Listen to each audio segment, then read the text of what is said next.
court, probably he believes he can win it. And I think the argument initially was mainly on Ikpobaoka and Oredo. That was where they were arguing about the figures there.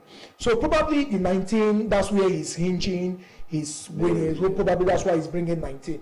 But PDP has to be very careful about, raising expectations. Because if you raise expectations so high and you are not able to meet it, you might, looking at what has been happening in Edo, we might have some issues of violence in Edo. Because already at the tribunals, we are seeing violence. So if something, now if you raise the issue of, we have called 19, they are not able to call one. And so when they now lose, they hinge it on 19 to nobody calling one. We might have some issues in Edo, maybe among supporters. I think PDP needs to manage the expectations. They need to know that you caught 19 doesn't mean you've won the case, because so many things are going to be looked at. And let me tell you, it's very difficult to prove electoral fraud.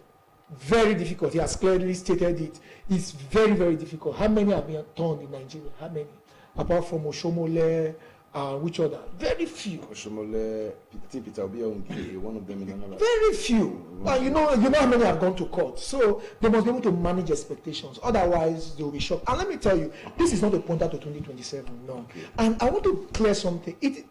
INEC did not call let me use the word, the counsel to INEC did not call witnesses, not because of what happened to the wreck that was the recent electoral commissioner that was jailed. No, that was not an issue of perjury or because they called witnesses. No. It was something that happened within the electoral process. So that is a different case. So we must know that INEC is not scared to call witnesses. But they did not call witnesses because the evidence they are presenting is enough.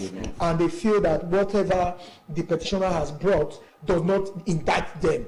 Because they are not going to speak for Mondopeolu. They are speaking for INEC having conducted a credible election. And whatever they put forward is for that. So PDP shouldn't think that they've won an election. Now let's look at INEC as an independent umpire.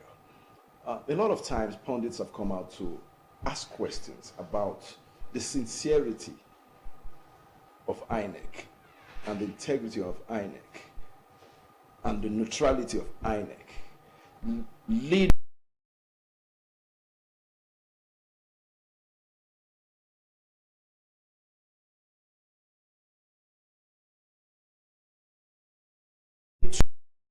to burning against somebody trying to take over his position.